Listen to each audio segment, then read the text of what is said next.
On a un rétroprojecteur, vous pouvez l'utiliser en y faisant très attention. Donc le rétroprojecteur, il est ici.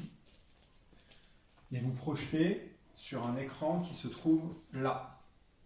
Pour dérouler l'écran, vous montez sur le petit banc en pierre noire, vous attrapez cette encoche en métal et vous tirez. Lorsque vous lâchez une fois, l'écran s'arrête automatiquement. Si vous retirez dessus, l'écran se réenroule.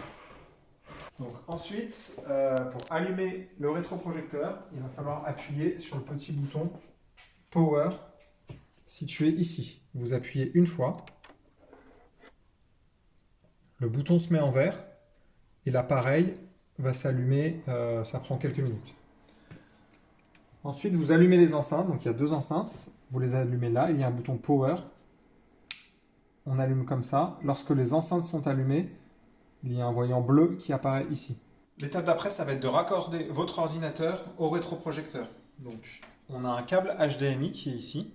Ce câble, vous pouvez le raccorder directement à votre ordinateur si vous avez un port HDMI. Si vous n'en avez pas, vous prenez votre adaptateur. Moi, j'ai besoin d'un adaptateur sur le mien. Je raccorde le câble HDMI ici. Ça prend quelques minutes et au bout de quelques minutes, en théorie, le rétroprojecteur est censé reconnaître votre ordinateur.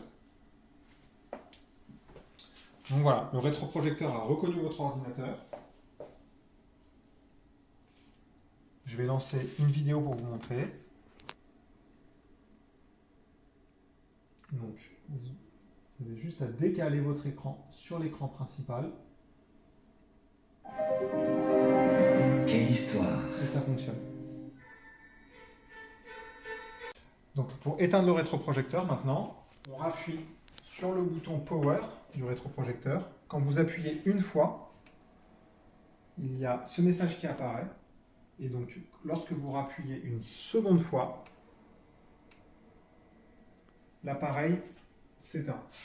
Ça prend quelques minutes, c'est normal, donc on attend simplement que l'appareil s'éteigne. Ensuite, vous éteignez les enceintes en recliquant sur le bouton Power et vous pouvez débrancher votre ordinateur. La dernière étape, c'est de remonter l'écran. Attention, il est fragile, donc pareil, comme je vous ai dit tout à l'heure, vous retirez doucement sur l'encoche. Voilà, là, il s'enroule automatiquement. Et là, l'objectif, ça va être d'accompagner le mouvement pour éviter que l'écran vienne claquer. Voilà, l'écran est enroulé, c'est terminé.